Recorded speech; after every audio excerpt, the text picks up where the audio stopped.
Assalamualaikum warahmatullahi wabarakatuh. Selamat pagi. Semoga kabar kita selalu baik, selalu sehat, dan semoga kita selalu dilindungi oleh Allah Subhanahu wa taala. Nah, untuk materi kelas 8 kali ini di subbab terakhir di bab 6 di semester 2, kita akan membahas terkait penerapan prinsip semangat kebangsaan. Nah, nanti kalian boleh buka di buku kalian halaman 166 sampai 178. Oke ya, kita akan membahas terkait judulnya terlebih dahulu. Oke, penerapan prinsip semangat kebangsaan. Penerapan itu apa sih artinya?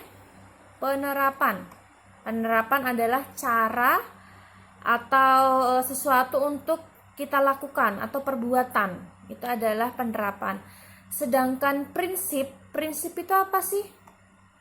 Prinsip itu adalah sesuatu yang difikirkan dan sesuatu yang akan dilakukan atau untuk bertindak. Itu adalah prinsip. Terus semangat. Nah, semangat itu apa? Semangat itu artinya yaitu ingin menjadi lebih baik. Jadi hari ini A, besok atau setelah ini pengen menjadi yang lebih baik dari A. Seperti itu. Itu adalah semangat. Sedangkan kebangsaan itu artinya itu memahami, terus mengerti apa sih nilai-nilai dalam bangsa kita, atau memahami rasa cinta tanah air terhadap negara itu seperti apa, dalam pelaksanaan di kehidupan sehari-hari itu seperti apa. Nah, itu adalah kebangsaan. Nah, kita akan membahas apa sih yang perlu kita lakukan untuk mewujudkan cinta kita terhadap bangsa Indonesia di kehidupan sehari-hari. Nah, boleh disiapkan bukunya. Jika dirasa penting, boleh dicatat di buku tugasnya atau buku catatan PPKN-nya. Oke. Nah, kalian bisa lihat di buku kalian atau sumber-sumber buku yang lain atau sumber-sumber pembelajaran yang lain. Boleh internet, boleh YouTube, boleh apapun itu, yang penting sumbernya jelas. Jadi jangan asal-asalan baca terus mempercayai itu, seperti itu. Jadi dilihat dulu sumbernya bisa dipercaya atau tidak. Nah, semangat kebangsaan itu seperti apa? Oke, sebentar. Ini pasin kameranya. Oke, semangat kebangsaan dapat diwujudkan dengan cara apa sih? Pasti kalian bingung, Miss, gimana sih menerapkan semangat kebangsaan atau rasa cinta kita terhadap negara, atau rasa nasionalisme, atau rasa patriotisme kita terhadap bangsa Indonesia itu seperti apa sih? Pasti pada bingung. Nah, cara penerapan rasa cinta kita terhadap bangsa Indonesia itu dapat diwujudkan dengan dua hal, yaitu dengan rasa nasionalisme dan rasa patriotisme. Nasionalisme itu apa? Nasionalisme itu adalah rasa untuk mencintai bangsanya sendiri.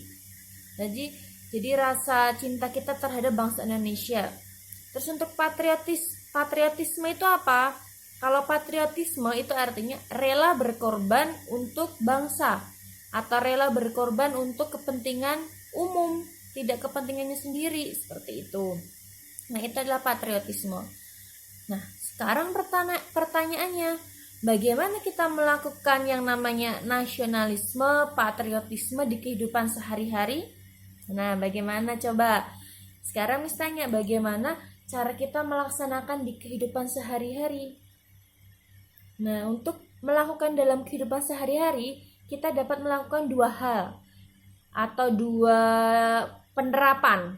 Yang pertama yaitu cara keteladanan. Keteladanan, pasti pernah mendengarkan teladan, dari kata teladan. Nah, keteladanan itu apa?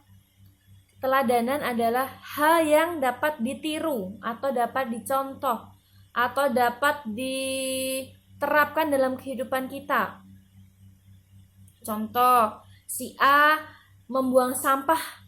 Setiap membuang sampah selalu di tempat sampah, atau selalu membersihkan lingkungan sekitar. Nah, itu adalah contoh-contoh perilaku kecil yang dapat kita tiru atau dapat kita contoh di kehidupan sehari-hari, seperti itu.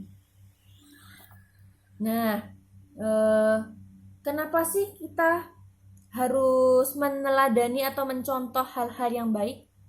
Ya, karena itu sangat berpengaruh bagi diri kita, akan membentuk karakter, kepribadian, dan semua hal di diri kita sendiri masing-masing, seperti itu. Nah, coba kalian lihat di acara televisi, di berbagai acara televisi, di media sosial, itu sekarang banyak bermunculan perilaku-perilaku yang kalau bisa diambil kata ya belum bisa mencerminkan keteladanan atau hal-hal yang bisa kita tiru, seperti itu. Contoh, berbicara sambil berteriak-teriak di depan umum, terus berpakaian yang tidak sopan, bersikap yang individualisme, seperti itu, tidak mementingkan kepentingan orang banyak. Nah, di berita-berita kan sudah banyak, di media sosial. Nah, itu adalah kita sangat kurang dalam hal keteladanan. Nah, kenapa sih harus ada keteladanan atau harus ada contoh? Ya, karena keteladanan itu sangat bermanfaat. Walaupun kita tidak sadari ya, kita melihat si A selalu rajin belajar dan kita selalu berteman dengan si A, otomatis rajin belajarnya si A akan tercontoh atau akan kita lakukan juga, seperti itu, akan menjadi motivasi kita juga. Nah, itu adalah keteladanan. Kenapa penting adanya keteladanan? Jadi kita secara tidak langsung akan mengikuti hal-hal yang baik atau hal-hal yang dapat bermanfaat. Itu adalah keteladanan. Terus keteladanan juga ada beberapa ruang lingkupnya atau ada beberapa tempatnya. Yang pertama dan yang utama adalah di lingkungan keluarga. Di lingkungan keluarga. Nah, kalau lingkungan keluarga, siapa sih yang melakukan hal-hal yang dapat kita tiru? Yang pertama adalah orang tua atau anggota keluarga yang lebih tua dari kita. Contoh kakak. Terus kalau ada nenek ya nenek kalau tinggal di rumah. Nah, itu adalah orang-orang yang dapat kita contoh perbuatan baiknya, seperti itu. Nah, contohnya seperti apa berbuat baiknya? Contoh, berkata jujur, walaupun itu agak menyakitkan ya bahasanya. Nah, itu harus jujur. Apapun itu ya harus jujur. Kalau sudah sering melakukan kejujuran, otomatis ya akan perbuatan semuanya akan dilakukan dengan jujur, seperti itu. Tidak ada yang lagi namanya bohong atau curang, seperti itu. Seumpama orang tua selalu berkata jujur, otomatis kita selaku anak akan mengikuti. Itu adalah salah satu contohnya. Terus contoh yang lain adalah saling membantu. Jadi satu anggota keluarga dengan anggota keluarga yang lain ya saling membantu. Contohnya yang sudah kalian sering lakukan, habis makan ya membantu ibu atau membantu mama meletakkan piring bekas makan ke tempatnya, atau dicuci, atau membantu ayah membersihkan kendaraan atau membersihkan mobil, itu juga bisa. Atau membantu ibu menyapu, mengurus tanaman, menyirami. Nah, itu adalah hal-hal kecil atau hal-hal yang dapat kita tiru dalam kehidupan sehari-hari. Nah, itu yang di lingkungan keluarga. Sedangkan di lingkungan yang lain di mana lagi? Yaitu di lingkungan sekolah. Di lingkungan sekolah yang setiap hari kalian lakukan. Nah, kalau di lingkungan sekolah siapa yang bisa kalian tiru?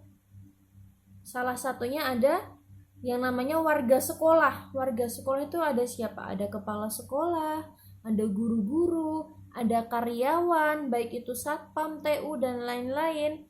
terus ada pengurus OSIS, pengurus kelas, baik ketua, sekretaris, bendahara, dan lain-lain.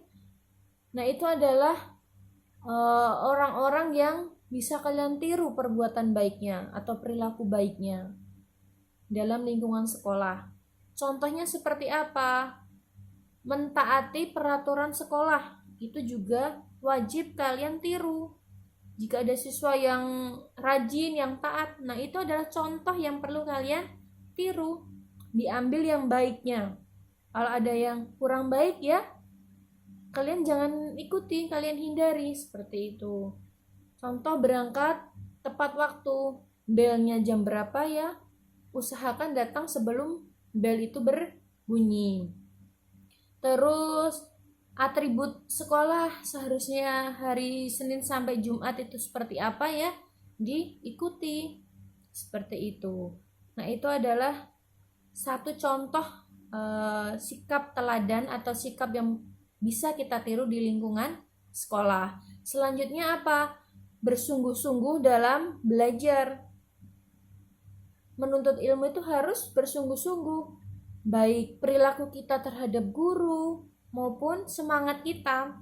Kalau kita sudah semangat sekali tetapi perilaku kita kurang baik terhadap guru, juga itu tidak mencerminkan perilaku yang baik. Nah, mulai sekarang yang masih bermalas-malasan, yang masih belum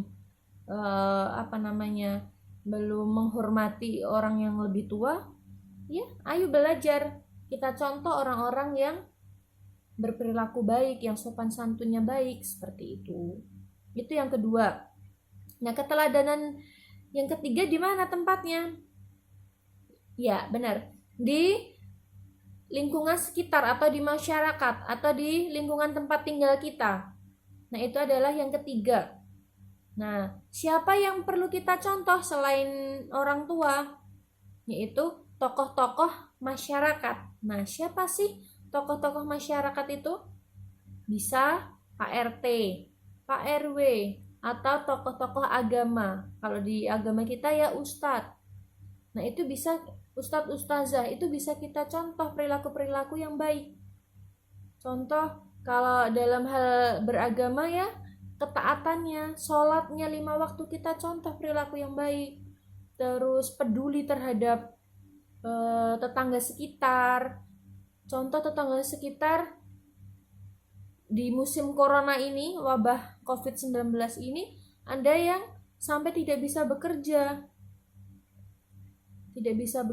tidak ada penghasilan. Nah, kita mampu nih, kita makan aja berlebihan, masih banyak makanan-makanan enak, dan kita masih punya rezeki-rezeki yang lain. Kita bantu, kita peduli, walaupun sedikit. Kalau kita ikhlas ya, orang yang kita beri ya akan bahagia, kita juga ikut bahagia. Itu adalah sikap peduli, saling tolong menolong. Lakukanlah dari hal terkecil, itu akan bermanfaat bagi orang lain. Nah, itu adalah 3 tempat atau 3 hal dalam hal keteladanan, baik di lingkungan keluarga, lingkungan sekolah, maupun di lingkungan tempat tinggal kita atau masyarakat. Itu yang cara pertama, itu keteladanan. Cara yang kedua untuk menumbuhkan atau untuk menanamkan rasa nasionalisme dan patriotisme selain keteladanan, ada cara pewarisan. Dari kata waris, waris kan berarti turun temurun atau dari atas ke bawah, Nah, pewarisan itu artinya apa sih? Yaitu cara yang dilakukan untuk menumbuhkan rasa patriotisme, rasa nasionalisme pada diri kita. Berarti cara bagaimana sih rasa nasionalisme dan patriotisme itu tumbuh di diri kita? Nah, itu di pewarisan, cara pewarisan. Contohnya seperti apa?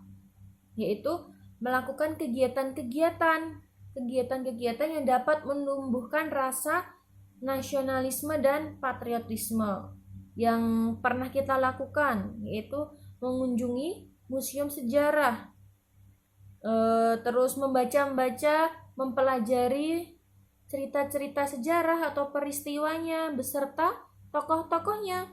Nah, itu adalah cara untuk menumbuhkan rasa nasionalisme kita, rasa patriotisme kita terhadap bangsa Indonesia, terhadap perjuangan para pahlawan yang telah membantu memerdekakan negara kita. Nah, itu adalah cara yang kedua. Jadi jangan sampai kita tidak tahu ini tokoh namanya siapa ya. Nah, itu adalah hal-hal yang perlu kita pelajari sebagai rasa cinta kita, rasa syukur kita, rasa berterima kasih kita terhadap para pahlawan. Nah, itu adalah cara penerapan agar rasa nasionalisme dan patriotisme itu tumbuh di diri kita. Kalau rasa nasionalisme dan patriotisme tidak tumbuh di diri kita, itu susah. Susahnya bagaimana? Ya, ada dampak-dampak yang akan ada di diri kita, baik diri kita, lingkungan maupun negara, yaitu apa? Memudarnya rasa nasionalisme dan patriotisme. Jangan sampai rasa nasionalisme dan patriotisme itu memudar. Nah, dampak memudarnya rasa nasionalisme dan patriotisme itu ada dua faktor yang menyebabkan memudar. Yang pertama, faktor internal dari dalam dan faktor eksternal dari luar. Nah, apa saja sih faktor internal dan eksternal itu? Nah, nanti kalian bisa lihat di buku di bab 6. Apa sih faktor internal dan eksternal? Nah, kalau faktor internal itu berasal dari dalam negara yang membuat rasa nasionalisme dan patriotisme itu tidak muncul atau tidak tumbuh di setiap generasi. Nah, salah satunya apa? Yaitu generasi-generasi muda beranggapan atau berpikiran bahwa pemerintah tidak sesuai dengan harapan dia. Muncul rasa kekecewaan. Nah, itu membuat generasi memudar rasa nasionalisme dan patriotisme. Itu satu. Yang kedua, bisa dipengaruhi juga dengan sikap keluarga dan lingkungan sekitar yang membuat rasa nasionalisme dan patriotisme generasi muda itu hilang atau memudar. Yang ketiga, bisa jadi rasa itu memudar karena apa? Demokrasi yang melewati batas. Demokrasi itu apa? Demokrasi ada kebebasan. Kebebasan yang melewati batas. Demokrasi itu adalah hak kita, tetapi juga harus ada batas-batasannya. Jadi tidak seenaknya seperti itu. Contoh malas. Malas itu memang kodrat di setiap orang, pasti ada rasa malas, tetapi ya jangan melewati batas. Kalau rasa malas melewati batas ya akan merusak semuanya. Perilaku kita, motivasi kita untuk mencapai cita-cita juga akan terbengkalai, tidak akan terwujud seperti itu. Jadi demokrasi juga harus ada batasannya. Sikap egois, ingin menang sendiri itu juga tidak diperbolehkan. Nah, itu adalah dari faktor internal dan masih banyak lainnya faktor-faktor yang membuat memudarnya rasa nasionalisme dan patriotisme itu memudar. Nah, sedangkan faktor eksternal itu seperti apa? Faktor eksternal itu berasal dari luar negara atau dari global, bisa dari luar negeri, seperti itu. Salah satunya apa? Cepatnya berkembangnya globalisasi, arus globalisasi. Sekarang kan zamannya maju. Dalam hitungan detik berita di negara X bisa kita baca, bisa kita lihat, bisa kita update, seperti itu. Yaitu cepatnya arus globalisasi. Yang dapat memudarkan rasa nasionalisme dan patriotisme itu apa? Ya, gaya kehidupan orang-orang barat yang tidak sesuai dengan kita, yang kita terapkan di kehidupan kita. Contoh, berbahasa yang tidak sopan, berkata yang tidak sopan, tidak ada sopan santun, langsung manggil orang yang lebih tua itu tidak ada kata permisi. Nah, itu juga tidak baik. Cara berpakaian di tempat umum yang tidak sopan. Terus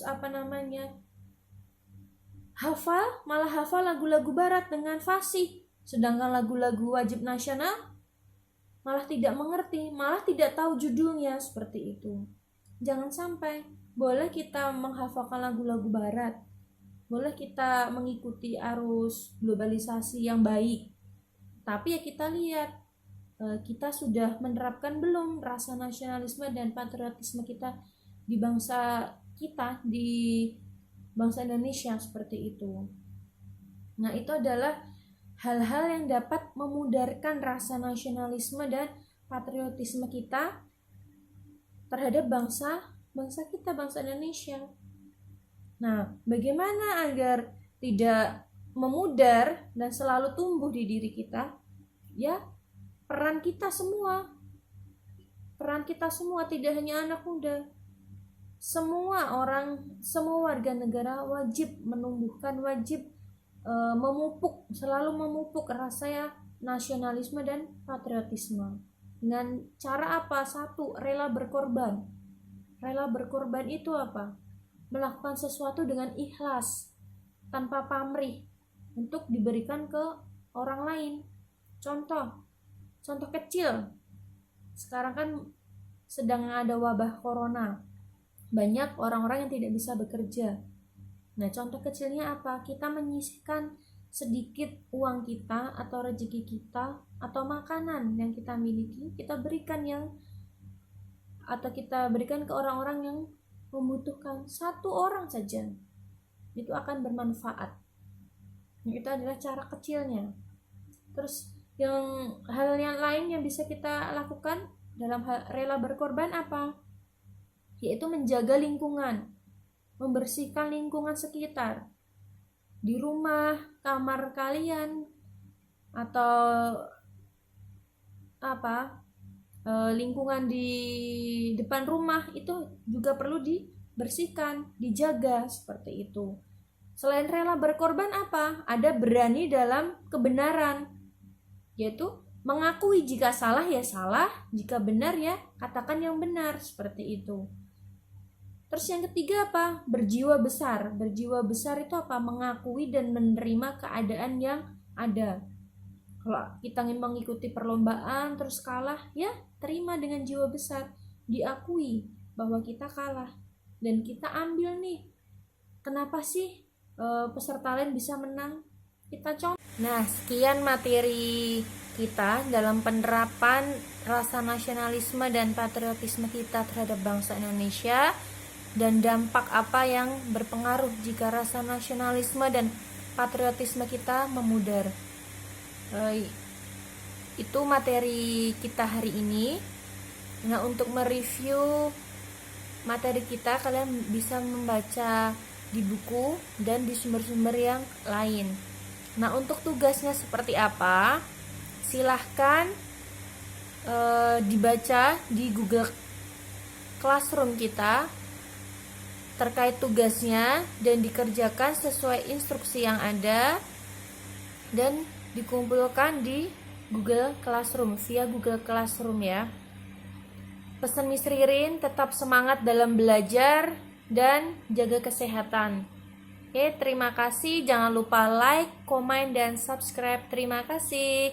Assalamualaikum warahmatullahi wabarakatuh.